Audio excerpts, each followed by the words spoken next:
Hello student. हम लोग जो भूगोल का एक अध्याय 1 चालू किए थे उसके अंतर्गत हम लोग देख रहे थे। 2 पार्ट्स देख चुके हैं, ये तीसरा पार्ट्स है, यानी कि संसाधन व विकास। संसाधन व विकास के अंतर्गत यह भाग 3 होगा। इसके पहले हम लोग देख चुके हैं कि संसाधन क्या होता है, संसाधन का वर्गीकरण किन आधारों पर किया गया है, संसाधन नियोजन क्या होता है, तथा यह भी हम लोग देख चुके हैं कि भारत में संसाधन नियोजन की क्यों आवश्यकता है। इस लेसन के अंतर्गत आज के इस क्लास के अंतर्गत हम लोग देखेंगे कि संसाधन संरक्षण को देखेंगे, यानी नंबर 1 देखेंगे कि संसाधन संरक्षण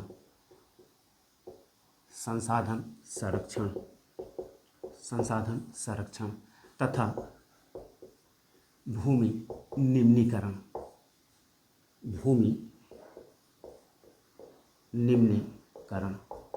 इन 2 टॉपिक पर हम लोग बात करेंगे इस वीडियो के अंतर्गत, इस क्लास के अंतर्गत। तो पहले हम देखते हैं कि संसाधन संरक्षण क्या है और संसाधन संरक्षण कैसे किया जा रहा है। इसके संबंध में देखिए, हम जानते हैं कि किसी भी प्रकार के विकास के लिए संसाधन बहुत ही आवश्यक है। संसाधन के अभाव में विकास संभव नहीं है। कल्पना नहीं किया जा सकता है कि किसी राष्ट्र का विकास संसाधन के अभाव में होगा। लेकिन समस्या यह है कि हम संसाधन को, कुछ लोग यह सोचते हैं कि वह प्रकृति की देन है, प्रकृति के द्वारा दिया गया उपहार है, और यही कारण है कि प्रकृति में मौजूद संसाधन को अति उपयोग कर रहे हैं, अविवेकपूर्ण तरीके से उपयोग कर रहे हैं, जिससे कई प्रकार की समस्याएं उत्पन्न हो रही हैं। जैसे अगर नंबर 1 की बात करें तो पर्यावरणीय समस्याएं उत्पन्न हो रहा है, अगर दूसरी की बात करें तो संसाधन की समाप्ति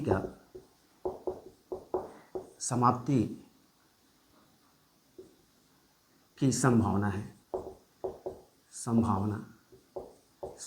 है। जैसा कि हम जानते हैं, हम लोगों ने संसाधन का वर्गीकरण हम लोग पढ़ रहे थे, तो उसके अंतर्गत हम लोग यह देख रहे थे कि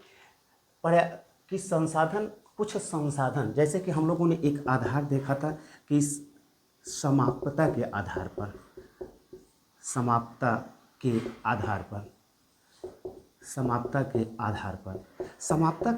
पर हम संसाधन को जब वर्गीकरण किए थे, तो हम लोगों ने क्या देखा था कि कुछ संसाधन क्या होती है, नवीकरणीय संसाधन होता है, तथा कुछ संसाधन क्या होती है, अनवीकरणीय संसाधन होता है। हम मानते हैं कि नवीकरणीय संसाधन नवीकृत होती रहती है, पर्यावरण में पुनः निर्मित होती रहती है, लेकिन अनवीकरणीय संसाधन ऐसी संसाधन होती हैं जो एक बार समाप्त हो जाए तो उसे उसी रूप में हम लोग प्राप्त नहीं कर सकते हैं। जैसे कि कई प्रकार के संसाधन हैं, जैसे खनिज संसाधन की बात करें, अगर इसका अति उपयोग होगा तो यह संसाधन एक दिन क्या हो जाएगा, समाप्त हो जाएगा। और जब संसाधन यह समाप्त हो जाएगा तो क्या हम अपनी विकास की प्रक्रिया को जारी रख सकते हैं? नहीं रख सकते हैं। ऐसे हालात में कंसेप्ट उत्पन्न होता है किसका, संसाधन संरक्षण का। अगर हम संसाधन संरक्षण करेंगे तभी जाकर के क्या होगा, हमारे आगे के विकास कार्य हो सकते हैं, अन्यथा नहीं हो सकते हैं। और अगर बात करें पहली समस्या की बात करें, पर्यावरणीय समस्या उत्पन्न हो रही है। आज वैश्विक स्तर पर देखा जा रहा है कि विभिन्न प्रकार की समस्याएं उत्पन्न हो रही हैं। यह समस्याएं उत्पन्न क्यों हो रहा है? यह समस्याएं उत्पन्न हो रहा है, हम संसाधन का अविवेकपूर्ण तरीके से या अति उपयोग कर रहे हैं, जिसके कारण अगर हम बात करें तो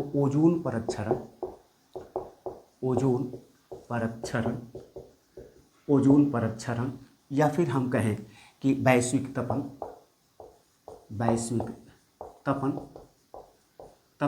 तथा जलवायु परिवर्तन परिवर्तन जैसी समस्याएं उत्पन्न हो रही हैं। तो ऐसे हालात में जब हमारी पर्यावरण समस्याएं उत्पन्न होंगी, ओजोन परत में क्षरण होगा, वैश्विक तपन होगा, जलवायु परिवर्तन होगा, तो इससे भी संरक्षित करने के लिए, इससे भी मानव जाति की संरक्षण करने के लिए हमें संसाधन संरक्षण की आवश्यकता है। यही कारण है कि आज विश्व स्तर पर संसाधन संरक्षण के लिए प्रयास किया जा रहा है। अगर हम इस संबंध में बात करें कि वैश्विक स्तर पर संसाधन संरक्षण के लिए पहली बार प्रयास कब किया गया, तो इसके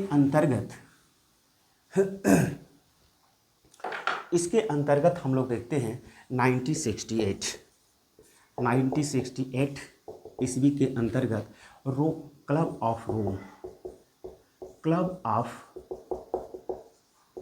रोम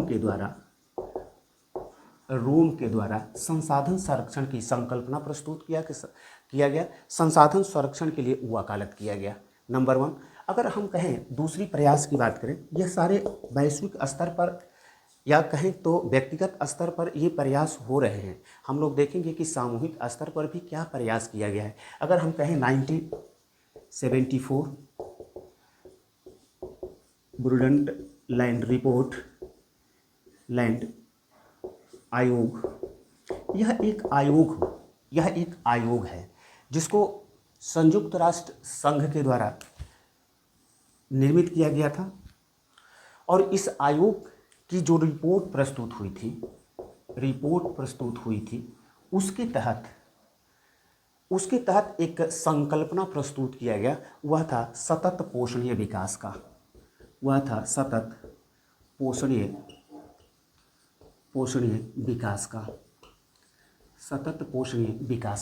अब प्रश्न उठता है कि सतत पोषणीय विकास क्या होता है। तो सतत पोषणीय विकास को हम अगर सामान्य अर्थों में परिभाषित करने की कोशिश करें तो ऐसा विकास जब हम अपनी विकास के लिए वर्तमान आवश्यकताओं को पूर्ण करते हैं तथा भविष्य के लिए संसाधन को संरक्षित करते हैं, ताकि भविष्य में भी हमारा संसाधन क्या होता सतत रूप से कंटिन्यू रूप से जारी रहे, और इसके लिए संसाधन को संरक्षित करने का प्रयास करते हैं। तो वैसे विकास प्रक्रिया को हम लोग सतत पोषणीय विकास कहते हैं।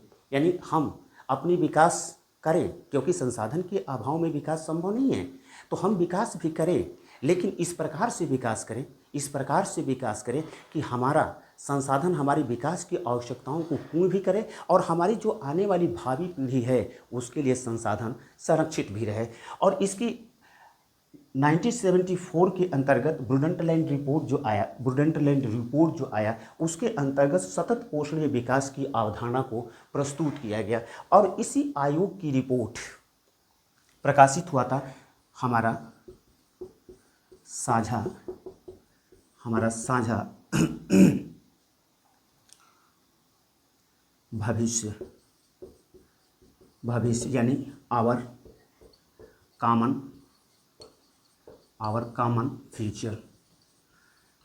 फ्यूचर नामक शीर्षक में प्रकाशित हुआ था।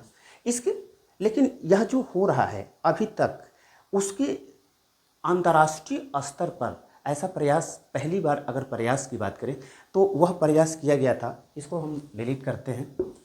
पहली बार प्रयास किया गया था 3 से 14 जून 1992 के अंतर्गत ब्राज़ील के शहर रियो डी जेनेरियो के अंतर्गत एक अंतर्राष्ट्रीय सम्मेलन का आयोजन किया गया था, जिसे हम लोग अंतर्राष्ट्रीय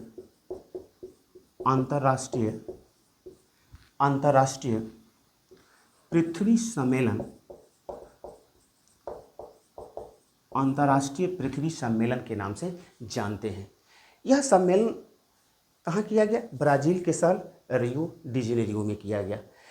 कब किया गया? तो 1992 में किया गया। इस सम्मेलन का आयोजन जो किया गया, यह सम्मेलन का आयोजन 2 उद्देश्यों के लिए किया गया। नंबर 1, पहला उद्देश्य यह था कि जो संसाधन के अति उपयोग के कारण या कहें कि संसाधन के अविवेक पूर्ण उपयोग के कारण जो वैश्विक स्तर पर पर्यावरणीय समस्याएं उत्पन्न हो रही है, उन समस्याओं का निदान कैसे खोजा जाए, यानी पर्यावरणीय समस्याओं के समाधान हेतु, या कह सकते हैं विचार विमर्श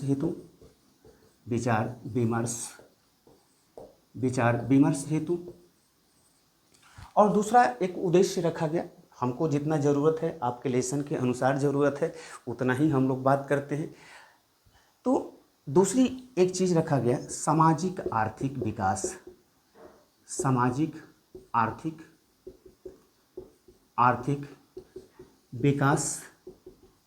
की समस्या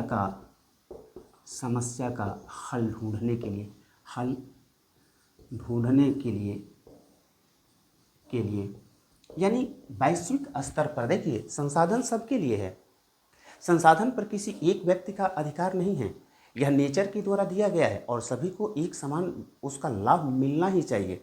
और वैश्विक स्तर पर यह देखा गया कि संसाधन पर कुछ ही लोगों की पकड़ है, कुछ ही लोगों के पास संसाधन है। ऐसे हालात में यह कोशिश किया गया कि सामाजिक आर्थिक विकास के लक्ष्य को हासिल करने के लिए इस प्रकार से हम लोग कोई न कोई इस प्रकार से समस्या का समाधान करें ताकि सामाजिक आर्थिक विकास भी हो और पर्यावरणीय समस्याएं यानी कि संसाधन के अति उपयोग के कारण या अविवेकपूर्ण उपयोग के कारण जो पर्यावरणीय समस्याएं उत्पन्न हो रही हैं, उनका समाधान भी खोजा जाए।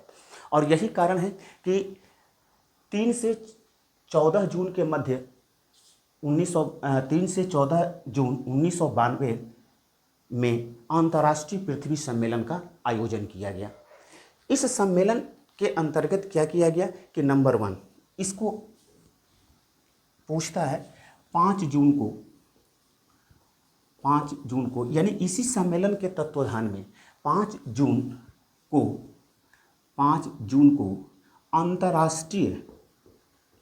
अंतर्राष्ट्रीय पर्यावरण दिवस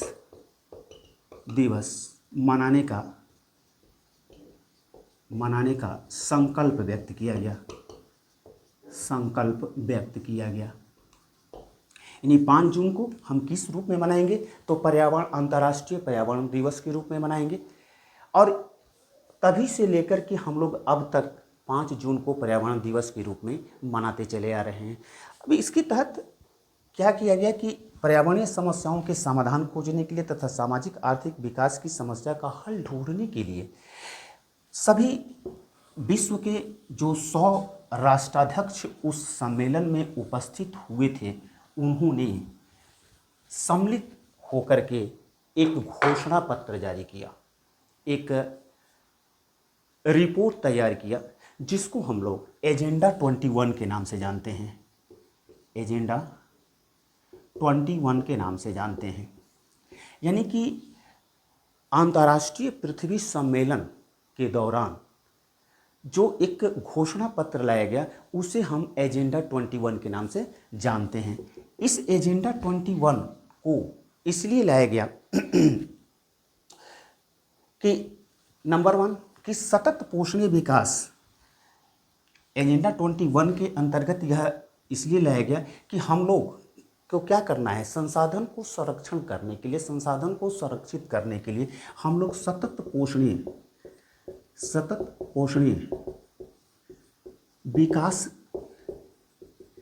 विकास के लक्ष्य को हासिल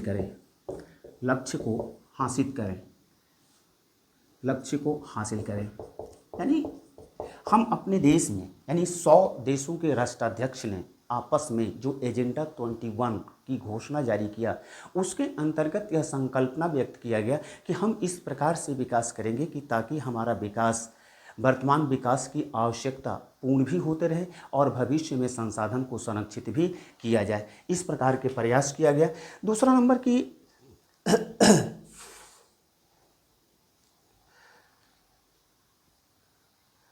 नंबर की समान हितों तथा पारस्परिक पारस्परिक पारस्परिक हितों व पारस्परिक हितों व सम्मिलित जिम्मेदारियों के साथ सम्मिलित जिम्मेदारियों के साथ जिम्मेदारियों के साथ जिम्मेदारियों के साथ पर्यावरणीय पर्यावरणीय समस्या समस्या के समाधान हेतु प्रयास करने की बात किया गया, प्रयास करने की बात किया गया। यानी जो पृथ्वी सम्मेलन, अंतर्राष्ट्रीय पृथ्वी सम्मेलन होता है, अंतर्राष्ट्रीय पृथ्वी सम्मेलन में एक घोषणा स्वीकार किया जाता है जिसे एजेंडा 21 के नाम से जानते हैं। और इस एजेंडा 21 के अंतर्गत हम किस संकल्पना को व्यक्त किया गया, यानी हमें क्या प्राप्त करना है, तो सतत पोषणीय विकास के लक्ष्य को हासिल करेंगे। और दूसरा यह कहा गया कि समान हित, यानी कि जो हमारा समान हित है सबके लिए। हमने जैसा कहा कि संसाधन एक व्यक्ति के लिए नहीं है, सभी के लिए है, सभी का उस पर अधिकार है। तो समान हित को हम लोग क्या करेंगे, बढ़ावा देंगे। पारस्परिक हितों को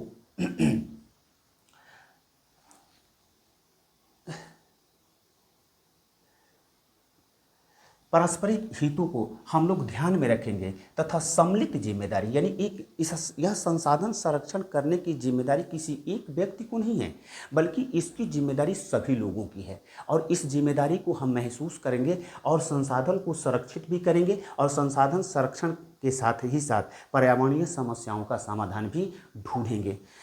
तो यह अंतर्राष्ट्रीय स्तर पर किया जाने वाला प्रयास है। ध्यान रहे कि अंतर्राष्ट्रीय पृथ्वी सम्मेलन से बहुविकल्पी के कई प्रश्न बनते हैं, जैसे कि अंतर्राष्ट्रीय पर्यावरण दिवस कब मनाया जाता है, अंतर्राष्ट्रीय पृथ्वी सम्मेलन का आयोजन कब किया गया, या अंतर्राष्ट्रीय पृथ्वी सम्मेलन का आयोजन कहाँ किया गया, किस शहर में किया गया। तीसरा चीज़ उत्पन्न होता है कि कभी कभी, हालांकि अक्सर नहीं पूछता है, और कभी कहा जाता है कि सतत पोषणीय विकास की अवधारणा को वैश्विक स्तर पर कब स्वीकार किया गया। तो इस प्रकार के क्वेश्चन इस अंतर्राष्ट्रीय पृथ्वी सम्मेलन से बनता है। अगर हम ये वैश्विक स्तर पर प्रयास करें, अगर हम भारत की ओर बात करें कि भारत में इस संसाधन संरक्षण के विषय में, तो भारत में संसाधन संरक्षण के विषय में महात्मा गांधी का जो कथन है, महात्मा गांधी का जो स्टेटमेंट है, महात्मा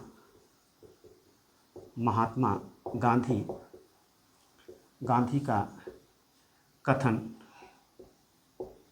कथन उल्लेखनीय है।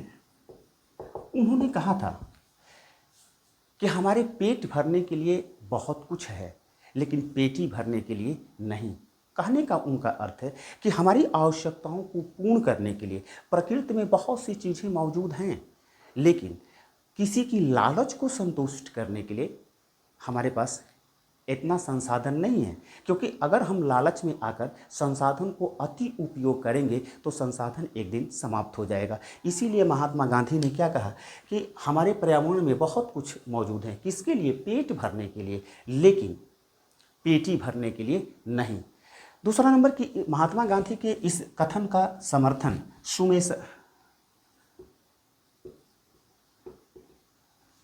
सुमेसर के द्वारा स्मॉल इज ब्यूटीफुल नामक जो किताब लिखे उसके अंतर्गत, यानी यह स्मॉल इज ब्यूटीफुल, यह बहुविकल्पी के लिए है। स्मॉल इज ब्यूटीफुल के अंतर्गत सुमेसर ने महात्मा गांधी के स्टेटमेंट का समर्थन किया कि हमारा भी लक्ष्य क्या होना चाहिए, इस प्रकार से होना चाहिए कि हम वर्तमान आवश्यकताओं को पूर्ण करें, लेकिन संसाधन को अविवेकपूर्ण तरीके से अति उपयोग न करें। क्योंकि अगर इस प्रकार से हम संसाधन का अति उपयोग करते हैं तो संसाधन एक दिन समाप्त हो जाएगा और हमारी विकास आवश्यकताएं अवरुद्ध हो जाएंगी, और इससे जो पर्यावरणीय समस्याएं उत्पन्न होंगी उससे मानव स्वास्थ्य पर विपरीत प्रभाव पड़ेगा। और यही कारण है कि इन्हीं सब कारणों की वजह से हमें संसाधन संरक्षण की आवश्यकता है। हमें संसाधन संरक्षण करना आवश्यक है।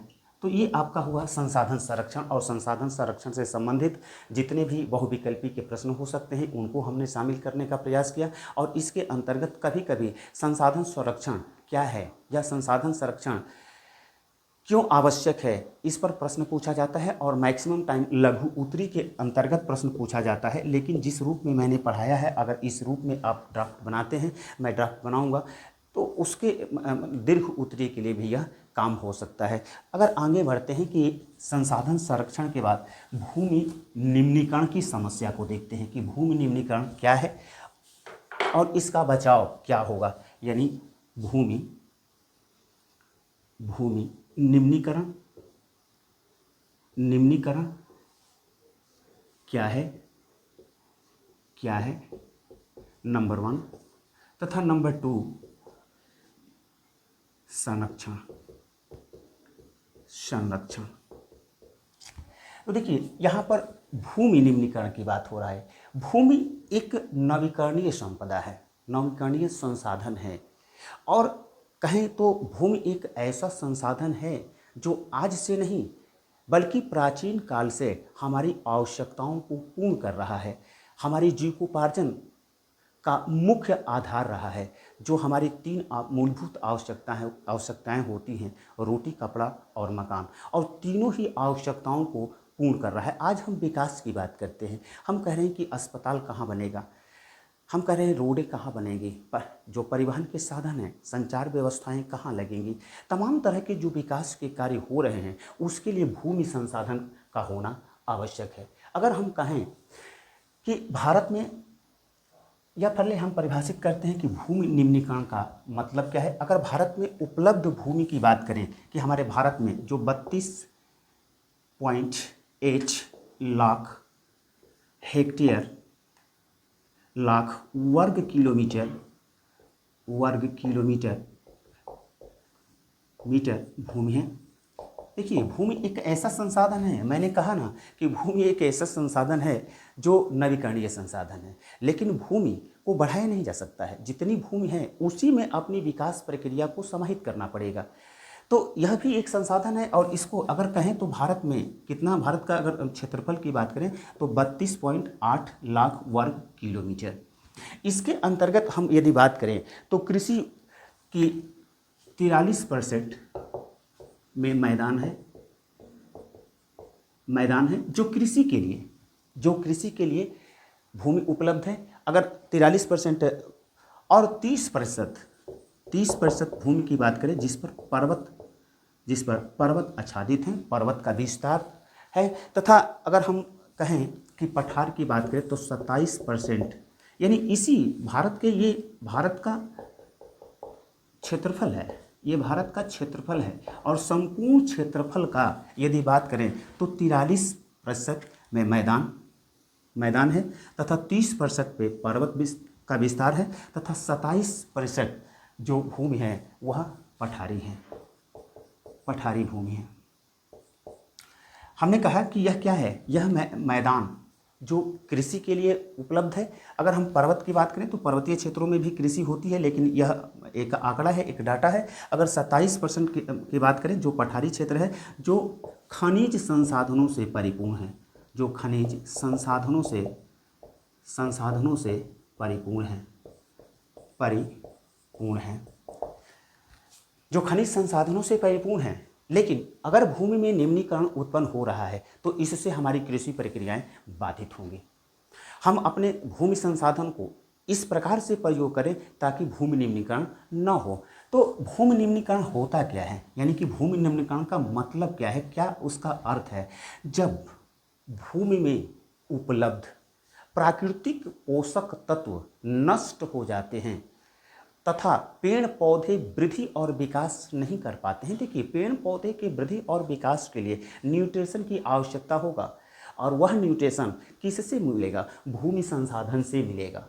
अगर भूमि संसाधन में निम्नीकरण हो रहा है तो निम्नीकरण होने के कारण जो प्राकृतिक पोषक तत्व है वह नष्ट हो जाएंगे, तो वैसे हालात में पौधे अपना वृद्धि और विकास नहीं कर सकते हैं। इसीलिए हमें क्या करना पड़ेगा, हमें भूमि निम्नीकरण की समस्या का समाधान खोजना पड़ेगा। अगर हम भारत की बात करें तो भारत की अगर बात करें तो आज 13 लाख हेक्टेयर भूमि 13 लाख हेक्टेयर भूमि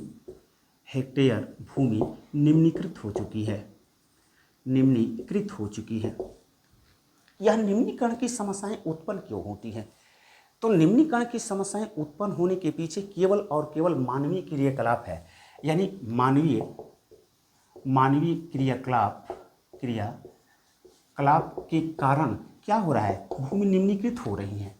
आज अगर बात करें, हम वही बात कर रहे थे कि आज 13 लाख हेक्टेयर भूमि की बात करें, 13 लाख हेक्टेयर भूमि आज निम्नीकृत हो चुकी है। अगर कहें तो भारत में 28% जो भूमि है, 28% भूमि वन उन्मूलन के कारण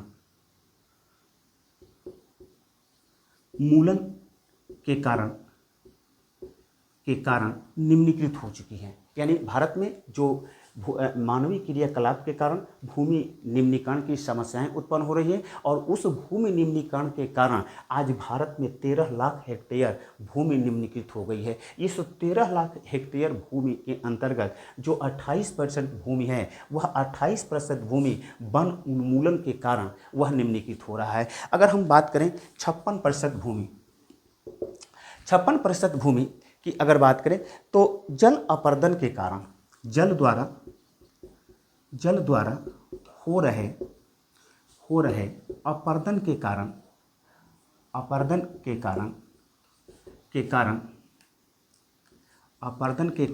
निम्नीकृत हो गई है। जाहिर सी बात है कि अगर हमारे वन का उन्मूलन होगा तो वन का जब उन्मूलन हो तो वन क्या करते हैं, वन की जड़ें क्या करती है, मिट्टी को बांध करके रखती है। तो ऐसे हालात में अगर हमारे पास वन का उन्मूलन कर दिया जाए, या वन हम जिस तरीके से हम वन संसाधन का इस्तेमाल कर रहे हैं या वन को समाप्त कर रहे हैं, कृषि योग्य भूमि में तब्दील कर रहे हैं, जिसके कारण क्या हो रहा है, वन उन्मूलन हो रहा है। और वन उन्मूलन के कारण जो हमारे भारत में जो 13 लाख हेक्टेयर भूमि निम्नीकृत हो चुकी है, उसमें 56% जो भूमि है जल द्वारा अपर्दन के कारण निम्नीकृत हो चुकी है, जो कृषि योग्य नहीं है। अगर हम बात करें शेष भूमि की बात करें, यानी इसके अतिरिक्त जो शेष भूमि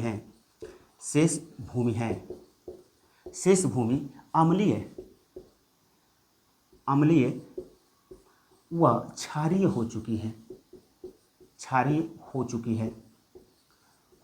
है, जिसके कारण यह अम्लीय व क्षारीय होने के कारण यह भूमि कृषि योग्य नहीं रह गई है।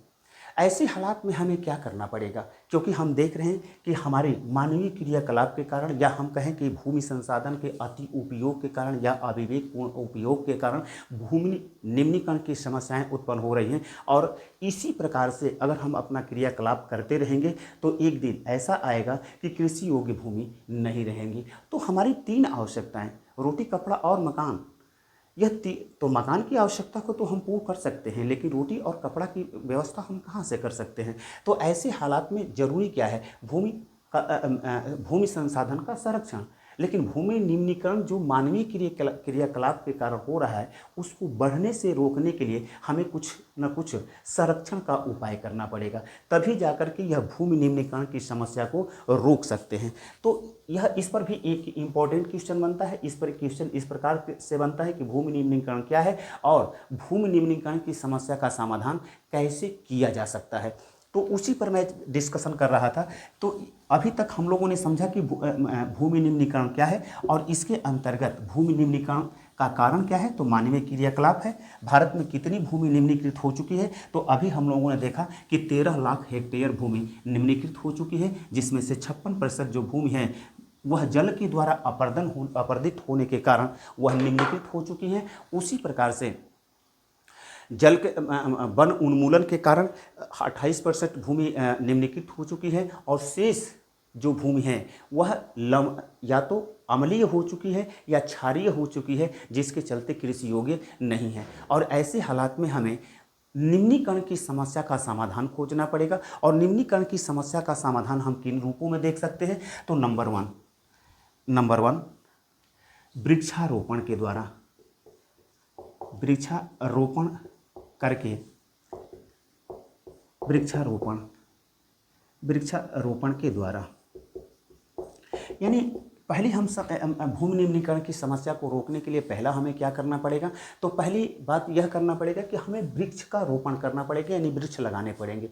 अभी हम लोगों ने देखा कि वृक्ष यानी कि वन को काटने के चलते 28% भूमि क्या हो रही है? निम्नीकृत हो गई है। अगर हम इस निम्नीकृत भूमि को, अन्य भूमि को, भूमि संसाधन को बचाना है तो हमें क्या करना होगा? वृक्ष लगाना होगा। अगर दूसरी की बात करें तो चारागाही पर नियंत्रण करना होगा। देखिए, ये पशु चरण की बात हो रहा है। पशु जो भूमि में जाते हैं और उनको अनियंत्रित रूप से चराया जाता है तो क्या होता है? उनकी खुर से भूमि अपरदित होती है और वह जल द्वारा चाहे हवा के द्वारा वह परिवहित हो जाती है। तो मृदा क्या है? मृदा तो हम बताएंगे अभी, लेकिन साधारण रूप से मृदा कुछ सेंटीमीटर तक बनने में, कुछ ही सेंटीमीटर, 1-2 सेंटीमीटर बनने में लाखों वर्ष का समय लग जाता है। और वह क्या होते हैं कि पशु चरने के कारण वह खुर से लग जाता है, अपरदित हो जाता है और जल के द्वारा या हवा के द्वारा क्या परिवहित हो जाता है, जिसके कारण भूमि निम्नीकरण की समस्याएं उत्पन्न होती हैं। अगर यहाँ पर इससे बहुविकल्पी के प्रश्न बनते हैं। अगर हम आज बात करें, राजस्थान की बात करें, गुजरात की बात करें, महाराष्ट्र की बात करें, चाहे मध्य प्रदेश की बात करें, ये ऐसे राज्य हैं जहाँ पर भूमि निम्नीकरण की समस्या क्यों उत्पन्न हो रही है? तो अति पशु चरण के कारण हो रहा है। किसके कारण हो रहा है? अति पशु चरण के कारण हो रहा है। अति पशु चरण के कारण हो रहा है, यानी अनियंत्रित तरीके से पशुओं को चारागाही किया जा रहा है, जिसके चलते आज राजस्थान की बात करें, गुजरात की बात करें, महाराष्ट्र की बात करें, चाहे मध्य प्रदेश की बात करें, वहाँ पर भूमि निम्नीकरण की समस्याएं उत्पन्न हो रही हैं।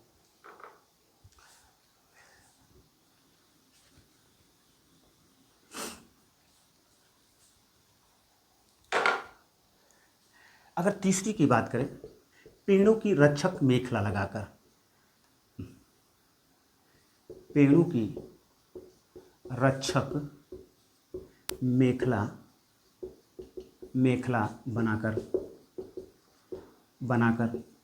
हमें क्या करना चाहिए? जो ढलान युक्त भूमि है, जहाँ पर जल के द्वारा, चाहे बारिश होता है, बारिश के द्वारा वहाँ की जो ऊपर की मृदा है, जो उपजाऊ मृदा है, जो अपरदित हो जाती है, उसको अपरदन से रोकने के लिए हमें क्या करना चाहिए? पेड़ों की एक रक्षक मेखला बनानी चाहिए। अगर रक्षक मेखला बनाते हैं तो भूमि निम्नीकरण की समस्या का हम समाधान खोज सकते हैं। अगर हम बात करें खनन प्रक्रिया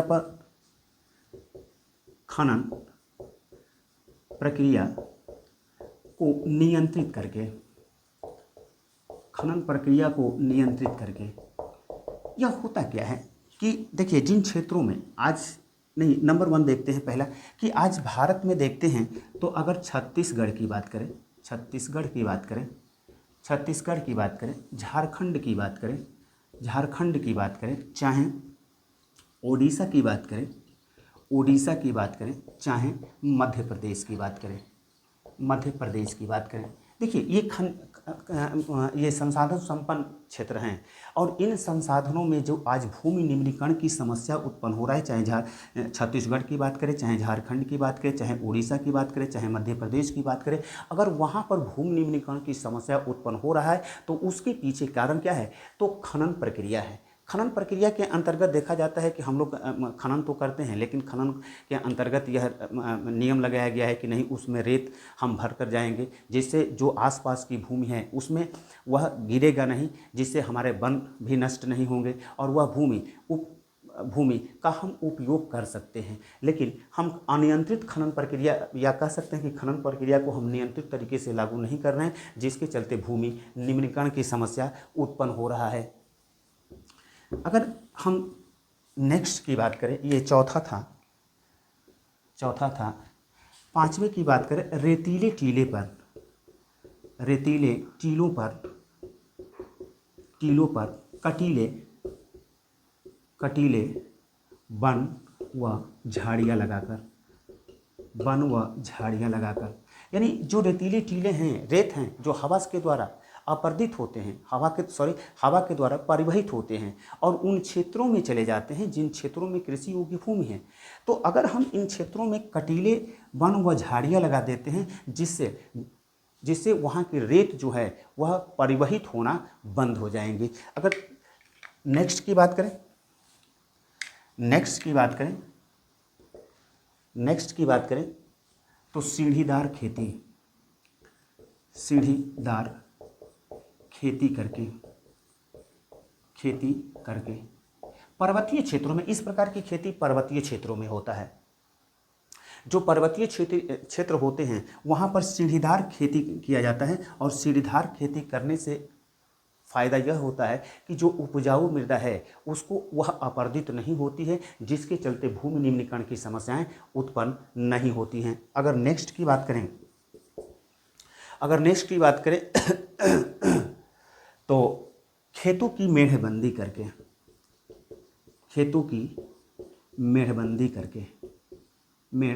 करके अक्सर देखा गया है कि लोग लैंड को क्या करते हैं, ओपन है तो यहाँ पर बारिश होगा, चाहे बारिश होगा तो यहाँ की जो मृदा है वह अपरदित होकर के वह क्या हो जाएगी, परिवहित हो जाएगी और बह करके कहीं दूसरी जगह चली जाएगी। लेकिन अगर हम इस खेत को मेढ़ बना देते हैं तो इससे हम लोग देखते हैं कि बरसात के दिनों में जो जल का बहाव होता है वह जल का बहाव इस मृदा को अपरदित नहीं कर पाती हैं और जिसके चलते भूमि निम्नीकरण की समस्या का समाधान हो जाता है। अगर नेक्स्ट की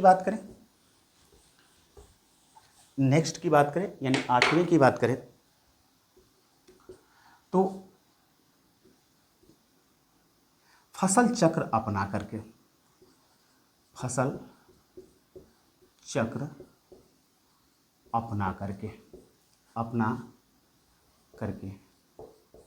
क्यों? आज अगर भारत में देखें तो भूमि निम्नीकरण की समस्या उत्पन्न हो रही है। भूमि निम्नीकरण की जो समस्या उत्पन्न हो रही है तो इसका उदाहरण के रूप में यहाँ से बहुविकल्पी के बहुत ही शानदार प्रश्न बनते हैं, या कह सकते हैं कि कई एक बार बना हुआ है, इसीलिए इसको भी देख लेते हैं। फसल चक्र अपनाकर, फसल चक्र का मतलब होता है कि एक समय में हम ऐसा फसल बोएं जो कि गहन सिंचाई की आवश्यकता होती है, लेकिन हम अगर हमेशा गहन सिंचाई ही करते रहेंगे तो भूमि में लवणता की मात्रा बढ़ती जाती है, जिसके कारण भूमि निम्नीकरण की समस्या उत्पन्न हो जाती है। यानी कि भूमि के अंतर्गत जो पोषक तत्व हैं धीरे धीरे लवणीय होने के कारण वह नष्ट हो जाते हैं। तो अगर हम कहें कि फसल चक्र अपनाएंगे तो क्या होगा, सिंचाई कम करना पड़ेगा, सिंचाई कम करना एक ऐसा भी ये कृषि का समय होगा जिस समय हमें सिंचाई की कोई आवश्यकता नहीं होगी, और एक समय ऐसा भी करेंगे कि हमें गहन सिंचाई की आवश्यकता होगी। तो उस प्रकार से हम अगर फसल चक्र अपनाते हैं तो भूमि निम्नीकरण की समस्या का समाधान कर सकते हैं। ठीक उसी प्रकार से अगर बात करें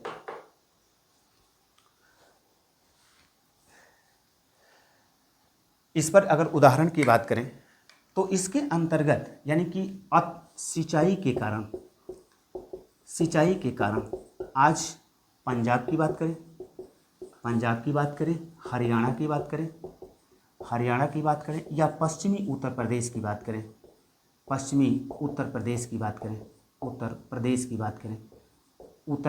बात करें, इन क्षेत्रों में यानी कि जो पंजाब है, इससे बहुत बार क्वेश्चन पूछा है और ये इम्पोर्टेंट भी है। ये बहुत बार क्वेश्चन पूछा है कि पंजाब में भूमि निम्नीकरण की समस्या क्या है, तो सिंचाई है, अति सिंचाई है, क्योंकि वहाँ पर देखा गया है कि धान गेहूँ हमेशा गहन सिंचाई होती है, जिसके चलते वहाँ की मृदा में लवणता की मात्रा बढ़ती जा रही है और जिससे निम्नीकरण की समस्या उत्पन्न हो रही है। तो पंजाब में किसके कारण भूमि निम्नीकरण हो रहा है, तो ये सिंचाई के कारण। ये हरियाणा में किसके कारण हो रहा है, तो सिंचाई के कारण हो रहा है। अगर पश्चिमी उत्तर प्रदेश की बात करें तो पश्चिमी उत्तर प्रदेश में जो भी भूमि निम्नीकरण की समस्याएं उत्पन्न हो रही हैं वह सिंचाई के कारण हो रही है। यानी कि देखो यहाँ से तीन चीज़ें हमने बताया कि खनन के कारण किन राज्यों में, तो खनन के कारण झारखंड हुआ, छत्तीसगढ़, उड़ीसा हुआ और मध्य प्रदेश हुआ। इन राज्यों में जो भूमि निम्नीकरण की समस्या उत्पन्न हो रहा है वह किसके कारण हो रहा है?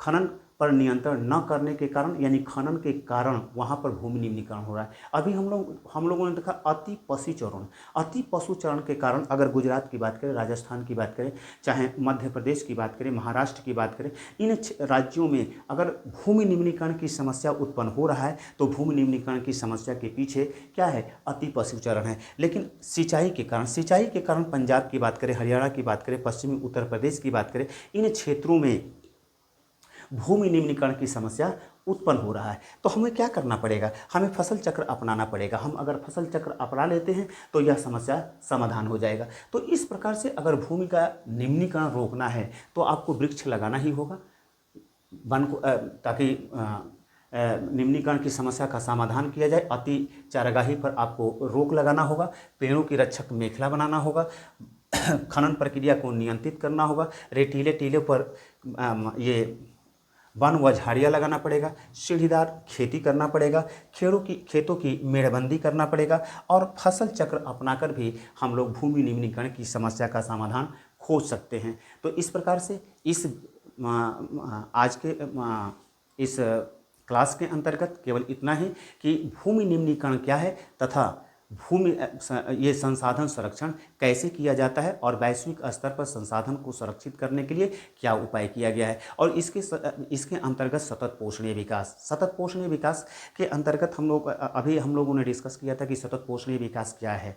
तो सतत पोषणीय विकास ऐसे विकास को कहते हैं जिसमें हम अपनी वर्तमान आवश्यकताओं को पूर्ण करते हुए भावी पीढ़ी के लिए अगर संसाधन को संरक्षित करते हैं तो हम उसे सतत पोषणीय विकास के नाम से जानते हैं। क्योंकि हम जानते हैं कि किसी भी प्रकार के विकास के लिए संसाधन तो आवश्यक है, लेकिन संसाधन का अति उपयोग करने के कारण यह समस्या उत्पन्न हो रहा है कि संसाधन एक दिन नष्ट हो जाएंगे। ऐसे हालात में यह संकल्पना लाया गया कि हमें सतत पोषणीय विकास की अवधारणा को स्वीकार करना चाहिए और ताकि हमारी विकास प्रक्रिया अवरुद्ध भी न हो और भविष्य में भी हम विकास कर सकें।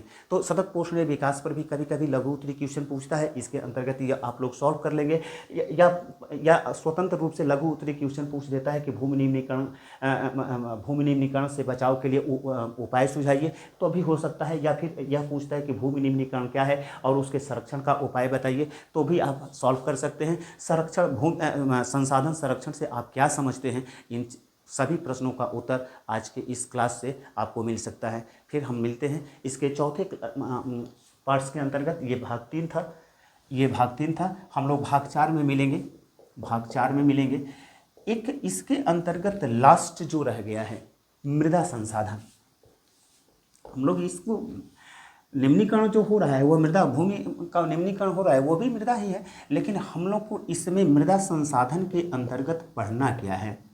मृदा संसाधन के अंतर्गत पढ़ना है कि भारत में कितनी प्रकार की मृदा पाई जाती है और इससे 1 नंबर का मैपिंग वर्क होगा। इसीलिए हम इसको अगर इस टॉपिक को उठाएंगे तो यह वीडियो बहुत लंबा हो जाएगा, जिससे दिक्कत होता है। तो आज के लिए बस इतना ही। Thank you. अगले दिन।